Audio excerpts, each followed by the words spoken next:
உங்க சாபம், உங்க பாவம், உங்க வியாதி, உங்க வறுமை அத்தனையும் சிலுவையின் ரத்தம் நக்கி போட்டது. கையாத்துட்டு நக்கி போட்டது.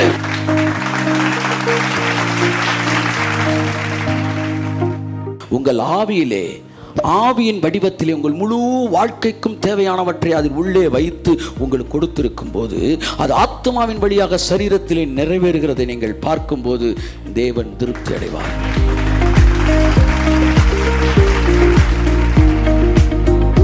ஆவியில் தொடங்கின இந்த ரட்சிப்பு என்கிற ஓட்டம் உங்கள் ஆத்மாவின் வழியாக சரீரத்துக்குள் வெளியே வரும்போது அந்த ரட்சிப்பு தன்னுடைய ஓட்டத்தை நிறைவு செய்கிறது. கை தட்டுங்க வருது அவருக்கு.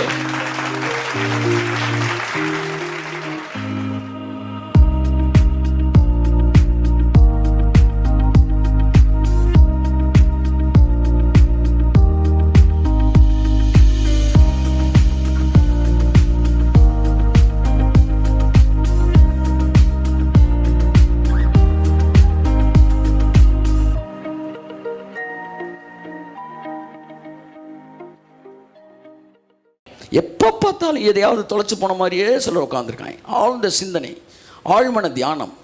எப்போ பார்த்தாலும் உள்ளுக்குள்ளே பெரிய புழு குடஞ்சிக்கிட்டே இருக்குது. இதுதான் நரகம். அங்கே புழு சாகாமலும். இதுதான் நரகம்ன்றாங்க ஒரு தியாலஜின்ஸ் ஒரு குரூப்பு. நரகம்ன்றது வெளியிலே கிடையாது. நரகம் உனக்குள்ள புழு மண்டையை குடையுது சார். நான் இல்லை, நரகத்துக்குள்ளே வந்துட்டேன். ஆமாம், அங்கே அக்கினி அவியாமலும் இருக்கிறது. அக்னின்றது தாகம் போதும்னே சொல்லாது. எப்போ பார்த்தாலும் ஒரு தாகம், எப்போ பார்த்தாலும் மண்டையில் குடஞ்சிக்கிட்டே இருக்கு.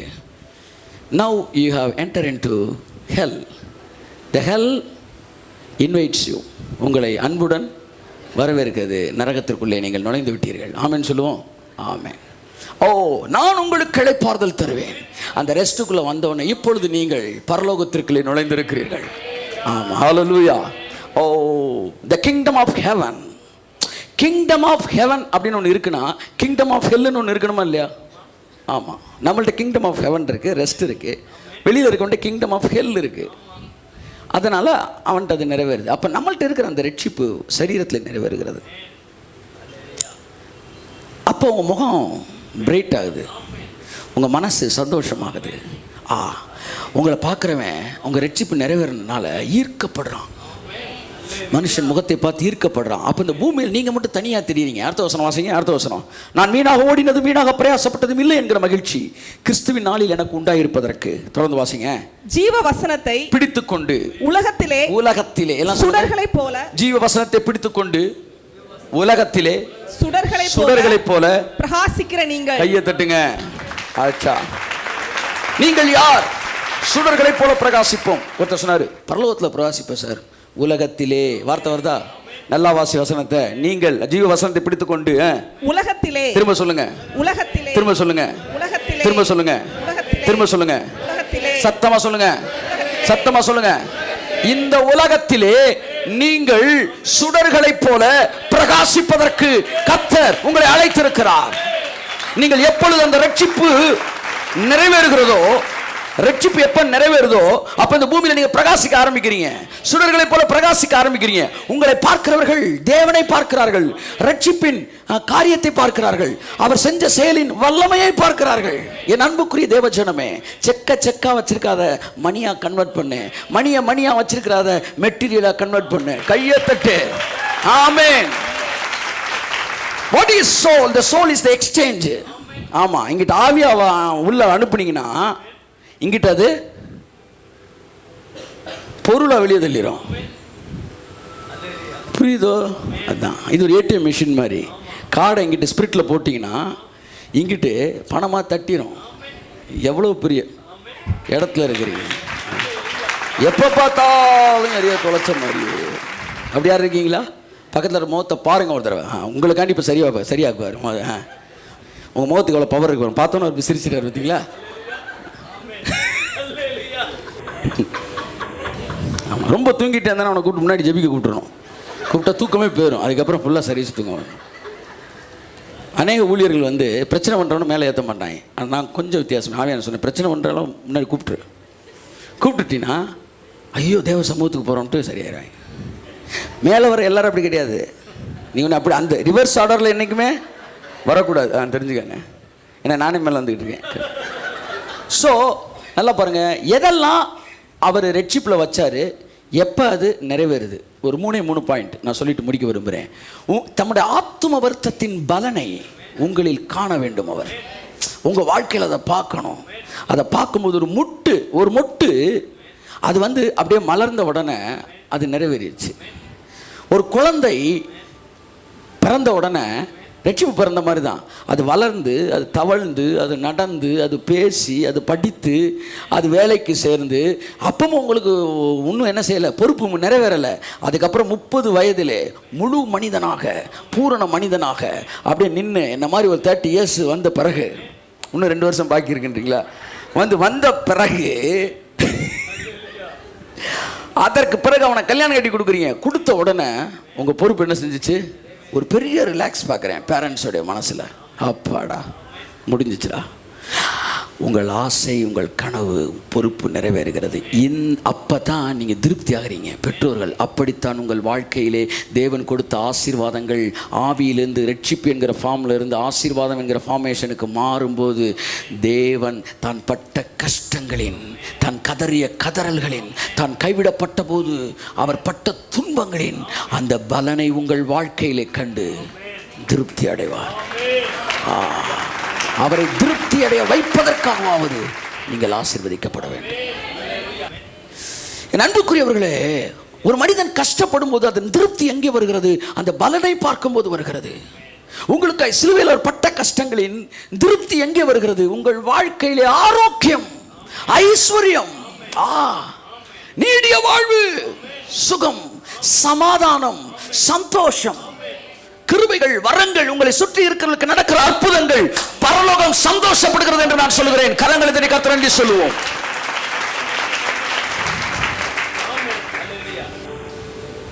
அவர் எனக்கு அளித்த கிருபை விருதாவாய் இருக்கவில்லை. யார் சொல்றது? பவுல் சொல்றாரு. பவுல் ஸ்தேவானை உங்களுக்கு புரியுறதுக்காக சொல்கிறேன். பிதா கோபமானவரா, அதெல்லாம் எனக்கு தெரியும், அன்பானவர்னு நீங்கள் சொல்லி தெரிய வேண்டியதில் எல்லாரும் தெரிஞ்ச விஷயம். அது பிதா பின் மேலே உட்காந்துருக்கிறாரு. இப்போ பவுல் வந்து ஸ்தேவானை கொன்னுட்டான். கொன்ன உடனே உங்களுக்கு புரியுறதுக்காண்டி சொல்கிறேன் நான். உடனே பிதா என்ன செய்கிறாரு, தன்னோட ஊழியக்காரனை இப்படி அப்படின்னு அவர் சிலிர்க்கிறாரு.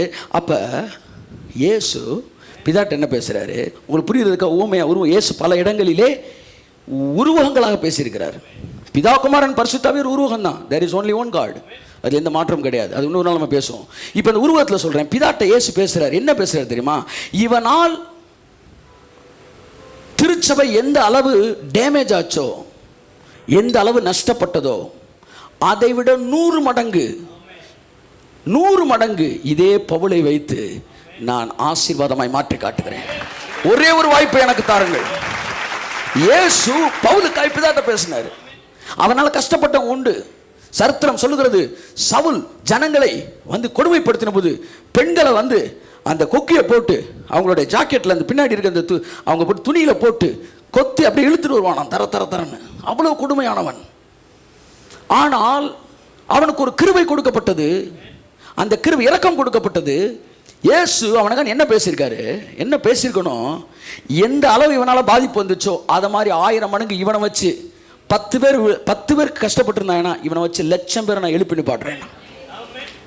பவுல் சொல்றான், எனக்கு அளித்த கிருபை விருதாவாக இருக்கவில்லை. நான் கையெழுத்து ஊருக்குள்ள கொஞ்சம் நல்ல பிள்ளைகள் தெரிஞ்சிச்சு, இல்லைன்னு நான் சொல்லலை. ஆனால் அந்த நல்ல பிள்ளைகளால் யாருக்கும் எந்த பலனும், அவ்வளோதான். அது நல்ல பிள்ளைய, ஆமாம். ஆனால் லொல்ல பிள்ளைய அது ஒரு ஆளுக்கு கூட என்ன சொல்லாது.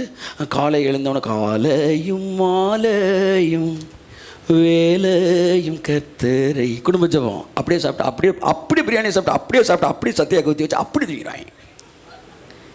இவர்கள் நல்லவர்கள், இவர்களால் யாருக்கும் எந்த பலனும் இல்லை. ஆனால் சவுல் கெட்டவன், அவனால் இன்றைக்கு முழு உலகம். சார், ஒரு நல்ல பிஸ்னஸ்மேனு எதை பார்க்குறான்? ப்ராஃபிட்டை பார்க்குறான். கையை தட்டு. 12 சீசன் செய்ய முடியாத ஒரு சமாரிய ஸ்திரீ செய்து முடித்தாள். ஒரு கிராமத்தை தூக்கிட்டு வந்துட்டா. ஐயா, நான் என்னடா ஐயா இங்கே பாடுறா அப்படின்னாரு. ஒரு கிராமமே வந்து நிற்குது. ஆமென் சொல்லுவோம்.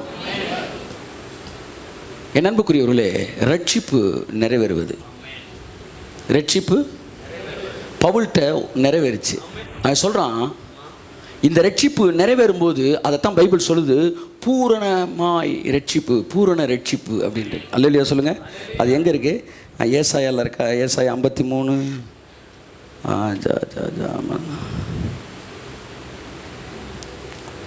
ஏசாயா 33:6. சீக்கிரம் 5 minutes முடிக்கிறேன். 33:6. செக்.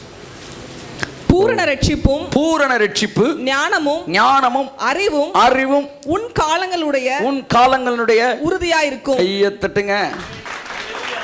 ஹல்லேலூயா. பூரண ரட்சிப்பும் ஞானமும் அறிவும் உன் காலங்களில் இருக்கும், உறுதியாயிருக்கும். எல்லாம் என்ன பாருங்க, ரட்சிப்பு தெரியும். எல்லாம் சொல்லுங்க, சத்தமா சொல்லுங்களேன். எல்லாம் சொல்லுங்க, சத்தமா சொல்லுங்க. பூரண ரட்சிப்பு தெரியுமா? பைபிள் சொல்லுது பூரண ரட்சிப்பு. சார் பழத்தை சாப்பிட்ட பிறகு வயசாகிட்டேன் சார். பழத்தை சாப்பிட்டோன்னே வயசாக ஆரம்பிச்சிட்டான். திரும்ப சிலுவைக்கு வந்தோன்னே பாவம் வந்தனால வயசானா, பாவம் போயிடுச்சு. இப்போ என்ன ஆகக்கூடாது? நீங்கள் வாயில் வரமாட்டேன் சார். பாவம் வந்தோன்னே வியாதி வந்துருச்சு சார். சிலுவையில் பாவம் போயிடுச்சு, இனிமேல் என்ன வரக்கூடாது சார்? பாவம் வந்தோன்னு தரித்திரம் வந்துருச்சு சார். சிலுவையில் பாவம் போயிடுச்சு, அப்போ இனிமேல் என்ன வரக்கூடாது? இதெல்லாம் உங்கள் வாழ்க்கையில் நடந்துச்சு. பாவம் வந்தோன்னா மரணம் வந்துச்சு சார். தைரியமாக பேசுகிறேன் சார். மரணம் வந்துச்சு, பாவம் போயிடுச்சு சார். என்ன வரக்கூடாது? பேசுறதுக்கே தைரியம் வர மாட்டேன். அப்போ நல்லா கவனிங்க, இதெல்லாம் நடக்க ஆரம்பிக்கும் போது ரட்சிப்பு தன்னுடைய முழு உருவத்தை காட்ட ஆரம்பிக்கிறது. இவ்வளோ பெருசாக ரட்சிப்பு. கர்த்தருக்கு சித்தமான அடுத்தடுத்த வாரங்கள் தொடர்ந்து ரட்சிப்பை பற்றி நான் பேச போகிறேன். ரட்சிப்புக்குள்ளே என்னெல்லாம் இருக்குது, அது எப்படி உங்களை ப்ரொடெக்ட் பண்ணுது, அது எப்படி உங்களை வந்து வெளியே, அந்த ரட்சிப்பு பெரிய விஷயம். அதை பற்றி தொடர்ந்து படிப்போம். ஸோ ரட்சிப்பு முழு உருவத்தை காட்டுகிறது. நீங்கள் இதை பயன்படுத்தலை, அவ்வளோதான் சார். அதான் ஒரு ஊழியக்காரர் சொன்னார். நான் உங்கள்கிட்ட கேட்குறேன், உங்கள் காரில் எத்தனை கிலோமீட்டர் வரைக்கும் ஸ்பீடு போகலான் இருக்கு? 140 160 வரைக்கும் இருக்குது. ஆனால் 160 வரைக்கும் போகிறீங்களா? போகலை. ஏன்னா ரோடு சிஸ்டம் சரியில்லை. ஆமாம். அதனால் 160 வரைக்கும் போகிறதுக்கு அந்த இன்ஜின் கெப்பாசிட்டி இருந்தாலும் நீங்கள் 80 தான் போகிறீங்க. உங்கள் ரட்சிப்புக்கு உங்களை 160 வரையும் தூக்கிட்டு போகிறதுக்கு பவர் இருக்குது. கொடுமை என்னன்னா 60 80 போனால் பரவாயில்ல, 20 போயிட்டு இருக்கு. தெய்வீக சுகத்தை நம்ப மாட்டேன்றான், ஐஸ்வர்யத்தை ஏற்றுக்க மாட்டேன்றான், நான் வியாதியாத்தான் இருப்பேன்றான், நான் தரித்திரத்தான் இருப்பேன்றான். 180 வரைக்குமே என்ஜினுடைய ஸ்பீடு இருந்தோம், வெறும் 40 யாரோ ஒன்று கொஞ்சம் தவறி அப்படியே 40 60க்கு வராங்க. விசுவாசத்தினாலே நாங்கள் நீதிமானாக்கப்பட்டோம்னா சட்டுன்னு அவனை அடித்து இந்தியன் நண்டு இழுத்து விடுற மாதிரி இன்னும் ஓவராக பேசிக்கிட்டு இருக்கிறார், கீழே இறங்கு அப்படின்ட்டு. என் அன்புக்குரியவர்களை இன்னும் மேலே வாங்க. நிறையா இருக்குது. கிருபையில் நம்ம படிக்க வேண்டிய எவ்வளவோ இருக்குது. வருகிற நாட்கள் இன்னும் எவ்வளவோ இருக்குது. வாழ்நாள் போதாது. நான் ஒரு கிஃப்ட் கொடுத்தேன்னா அது அவ்வளோ வேல்யூவாக இருக்கும். தேவனே ஒரு கிஃப்ட் கொடுத்தாருன்னா அது எவ்வளோ வேல்யூவாக இருக்கும். நீங்கள் நினைக்கிற மாதிரி நான் ரட்சிக்கப்பட்டேன் பிரதர். ஒரு அம்மாட்ட கேட்குறேன், நிறைய பிரச்சனை சொல்லி முடிச்சுட்டு இப்படிலாம் ஆகி போச்சு. நாங்கள் சரி நீங்கள் ரட்சிக்கப்பட்டீங்களாமான்னு கேட்குறேன். அவங்க என்ன சொல்கிறாங்க பாருங்க, ரட்சிக்கப்பட்டேன். அப்புறமேட்டு பாருங்க, அந்த பிரச்சனை நான் முக்கியமான கேள்வி கேட்டுக்கிட்டு இருக்கிறேன். நீ ரட்சிப்போ ஒரு மேட்ரு இல்லைன்ற மாதிரி அதை தாண்டி அடுத்த மேட்டரை பேசிக்கிட்டு இருக்கிற. நான் ரட்சிக்கப்பட்டேன். அப்புறம் பாருங்க, அந்த என்ன நடந்துச்சுன்னா ஒன்றும் நடக்க வேண்டியதில்லை, நடக்க வேண்டியதெல்லாம் உனக்குள்ளே நடந்துருச்சு. கையை தட்டுங்க. நீ என்னைக்கு ரட்சிக்கப்பட்டாயோ அன்னைக்கு அதுக்குள்ளே எல்லாம் நடந்திருக்கு. அதுதான் இங்கே சப்ஜெக்ட். அது இருந்தால் மற்ற எதுவுமே அவசியம் இல்லை. இயேசுவின் ரத்தம் தெளிக்கப்படும். ஆமென். சிந்தனை மண்டலங்களின் தடைகள் நிர்மூலமாகட்டும். நீ ரட்சிக்கப்பட்டாயானால் ஆரோக்கியத்துக்கு நீ சொந்தக்காரி என்று சொல்லுகிறேன். ஆமென். உன்னுடைய சகல ஆசீர்வாதங்களும் ஏற்கனவே நியமிக்கப்பட்டிருக்கு என்று நான் சொல்லுகிறேன். உங்களுக்கு சகலமும் எடுத்து வைக்கப்பட்டிருக்கு என்று நான் சொல்லுகிறேன். இன்னைக்கு அது எங்க கைக்கு வரலன்னா என்னங்க அர்த்தம்? இன்னைக்கு எனக்கு லீவுன்னு அர்த்தங்க. This is holiday, today is holiday. God wants me to take rest. அவ்வளோதான். ஒரு காலத்தில் கத்த உனக்கு ஊழியம் இல்லைன்னா என்னடா அர்த்தம் தெரியுமா? வாய்ப்பு இல்லைன்னு அர்த்தம் இல்லடா, உனக்கு நான் லீவு கொடுத்துருக்கேன்னு அர்த்தம். கையை தட்டுங்க. வருமானம் வரலன்னா என்ன கேளு, நீ இருக்கும்போது உனக்கு கொடுக்க தேவன். லீவை யார் டிசைன் பண்ணுவா? உங்களுக்கு தேவன் தான் டிசைன் பண்ணுவார். ஒன்றுமில்லாத ஆளுகளுக்கு நன்றி சொல்லுங்கள். காரணம் அன்றைக்கு நீங்கள் இளைப்பாறுகிற நாட்கள். கையை தட்டு.